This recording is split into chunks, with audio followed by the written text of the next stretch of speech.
అయిపోతారు కార్మికులు. ప్రభుత్వం నుంచి వచ్చేది లేదంటే భవిష్యత్తులో వాళ్ళకి వచ్చే పింఛన్లు కానీ దాని వల్ల వచ్చే కొన్ని చాలా మిస్ అయిపోతారు. ఇంకా అప్పుడు ఉపయోగం ఏముంటది? కార్మికుల్ని రోడ్డును పడేసినట్టు కాదా?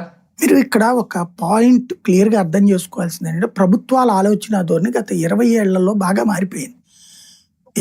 ఎట్లాగంటే ప్రభుత్వ ఉద్యోగి మనల్ని బ్లాక్మెయిల్ చేస్తాడు. కరెక్ట్గా ఎలక్షన్ దగ్గరకు వచ్చేటప్పటికి మనం ఎంత చేసినా ఎంత పెట్టినా ఆడేదో ఒక ఉద్యోగం చేస్తూనే ఉంటాడు. నువ్వు రూపాయి పెట్టినా ఇంకో రూపాయి అంటాడు. అంతే తప్పించి ఆగుతాడా? మళ్ళీ అక్కడ రాజకీయం, అక్కడ వ్యవహారం చేసుకోవాల్సిందే. అంటే వీళ్ళు కూడా ఒక్కొక్క సంస్థ మీద ఒక నిర్ణయం తీసుకుంటానే ఉంటున్నారు కదా, మరి ఆగట్లేదు కదా ప్రభుత్వం. నేననే పాయింట్, ప్రభుత్వ ఉద్యోగికి ఎంత చేసినా వాళ్ళందరూ మనకేమి సంతృప్తి ఉండదు. అందరూ కలిసి ఉమ్మడిగా ఏం మనకు ఓటేయరు. వాళ్ళని విపరీతంగా సంతృప్తి పరిస్తే మనకి ఇక్కడ జనాలకు పెట్టడానికి ఏముండదు. ఇప్పుడు వీళ్ళకి పిఎఫ్ డబ్బులు ఇవ్వడానికి డబ్బులు లేవండి ప్రభుత్వం దగ్గర.